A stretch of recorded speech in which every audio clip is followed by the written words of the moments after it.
Bonsoir, vous êtes sur Télésud, merci de nous rejoindre. Les titres de cette nouvelle édition: une vague d'arrestations au Mali. Au total, 22 personnalités civiles et militaires ont été interpellées ces 2 derniers jours à la suite d'enquêtes qui ont permis de découvrir des caisses d'armes neuves au domicile de certains, selon la gendarmerie.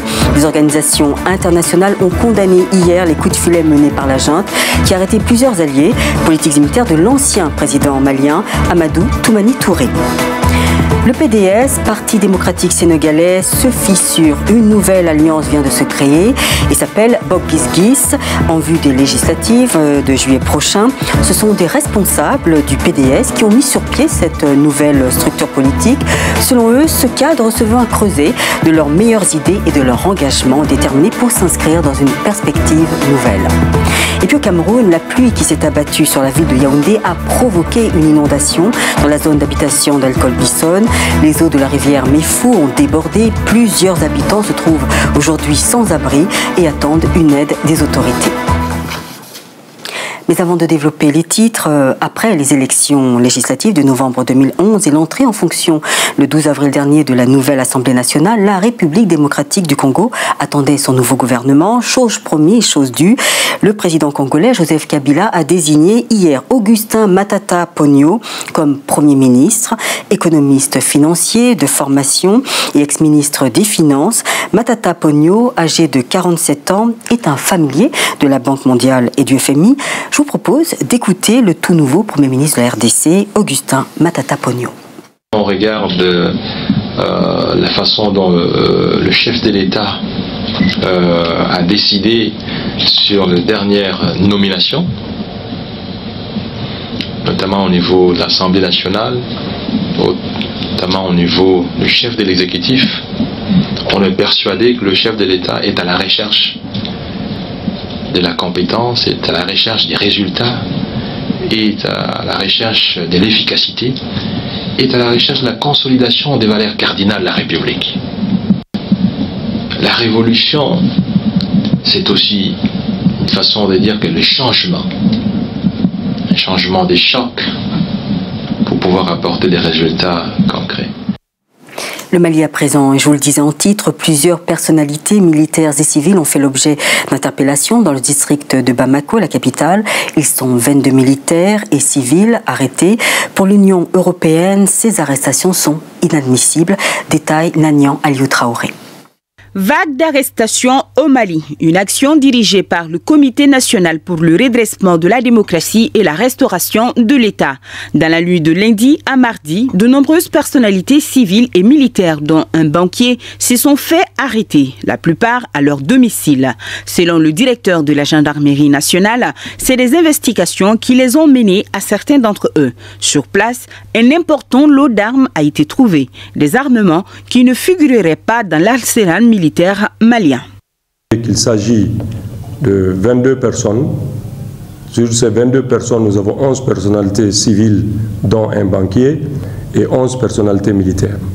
Des investigations donc menées dans certains domiciles, il est apparu que des caisses d'armes neuves ont été découvertes. J'invite les populations à beaucoup plus de vigilance et notamment à nous faire part de toute découverte d'armes et de tout colis suspect. Parce que nous tenons à vous dire que nous faisons face à une nouvelle menace, cette infiltration aujourd'hui d'armes de guerre dans notre pays. L'Union européenne condamne fermement ces arrestations. À travers son représentant à Bamako, demande des éclaircissements. On a parlé au Premier ministre aussi, qui nous a dit qu'il n'est pas derrière ces choses et qu'il est en contact avec les autorités responsables pour ces actes. Nouvellement nommé, le Premier ministre Dr Cheikh Modibo Diarra rassure que lumière sera faite sur cette affaire dans les plus brefs délais. Je vais m'enquérir des raisons pour ces arrestations et faire tout pour que nous puissions sortir de cette impasse. En attendant, les 22 détenus sont aux arrêts au camp Sundiata de Kati, le quartier général de la junte. Le Parti démocratique sénégalais qui a dirigé le pays au cours des 12 dernières années est aujourd'hui au bord de l'implosion. De hauts responsables de ce parti sont entrés en rébellion contre l'ancien président et secrétaire national du PDS, Abdoulaye Wade, à la suite des investitures pour les législatives. Fernand Tonan Gagnouf.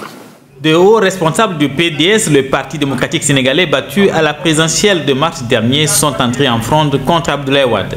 Ils se sont démarqués des investitures de leur parti en créant l'alliance Bok Gis Gis, expression Wolof qui signifie même vision, pour former une liste commune aux législatives de juillet prochain.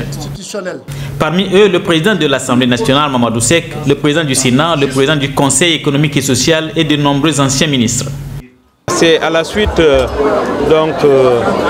des investitures que certains responsables comme moi ont jugé antidémocratique parce que ne tenant pas compte de la présence des grands responsables autour de la confection des listes qui doivent nous mener aux élections législatives. C'est à partir de ça qu'un petit noyau a commencé à discuter et aujourd'hui ce noyau s'est élargi. Le Parti démocratique sénégalais qui a dirigé le pays au cours des 12 dernières années est aujourd'hui au bord de l'implosion. Moins d'un an après l'indépendance du Soudan du Sud, les menaces de guerre persistent. Pour renforcer les efforts de maintien de la paix de la MINUS au Sud-Soudan, 2 compagnies militaires cambodgiennes ont atterri à l'aéroport international de Djouba. C'est la première fois, c'est une nouvelle mission pour le Cambodge. Ces compagnies comprennent 73 soldats travaillant dans le médical et puis 76 policiers militaires. Les militaires seront envoyés à des endroits différents, Djouba, Malakak, Vo, Nassir et Bentiu. Et je vous propose d'écouter justement les réactions du président du Soudan, Omar El-Béchir.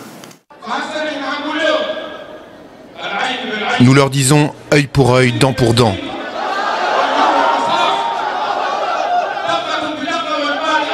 Et ceux qui ont commencé en paieront le prix fort. L'injustice perdra au final. Notre principal objectif à partir d'aujourd'hui est de libérer les citoyens du Soudan du Sud du SPLM. C'est notre responsabilité envers nos frères du Soudan du Sud. Nous avons aidé le mouvement populaire au Soudan du Sud et nous devons corriger cette erreur immédiatement. Nous corrigerons cette erreur commise à l'époque où nous faisions confiance au SPLM, quand nous les avons laissés diriger le Soudan du Sud. La lutte avec eux se terminera soit à Djouba, soit à Khartoum.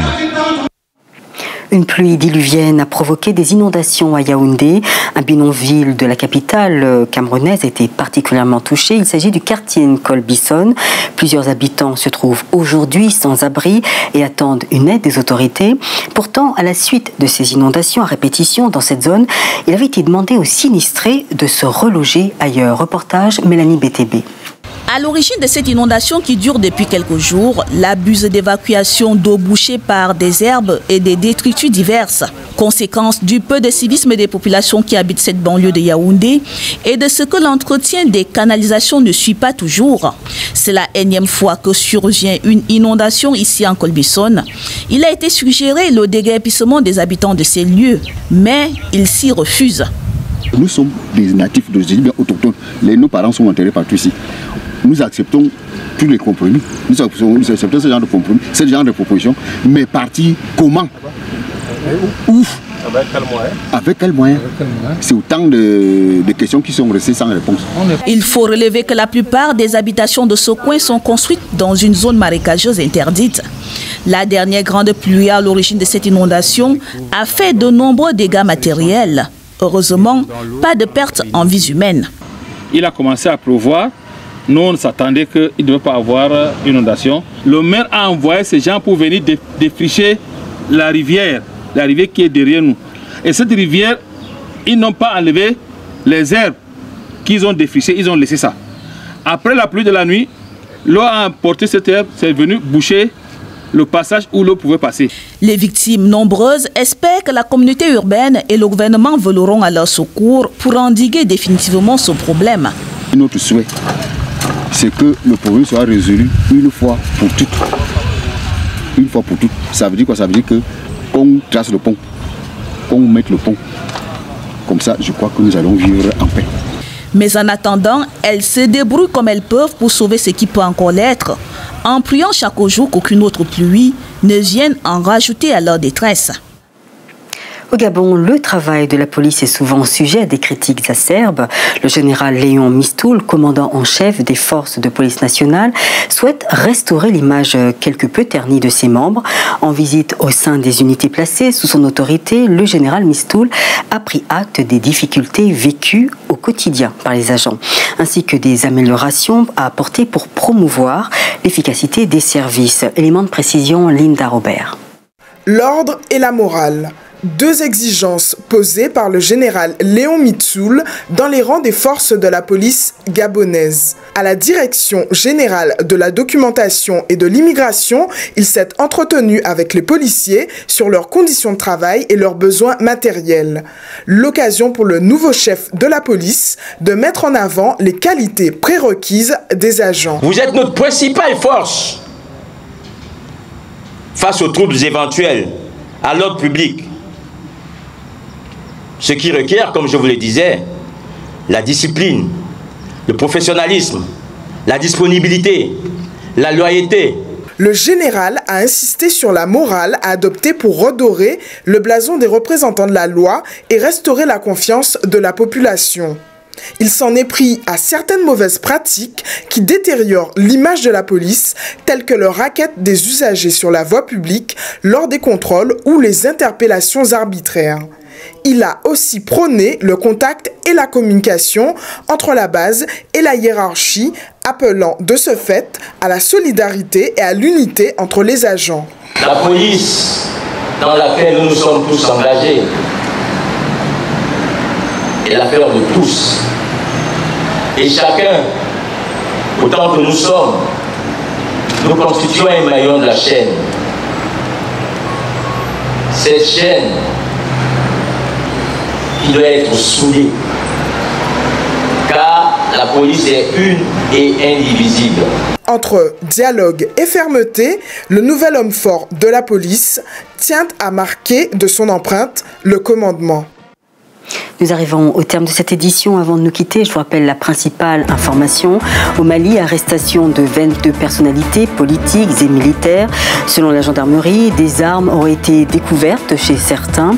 Les interpellations opérées sur 2 jours comprennent 11 personnalités civiles, dont un banquier, et 11 personnalités militaires, a déclaré le directeur général de la gendarmerie malienne.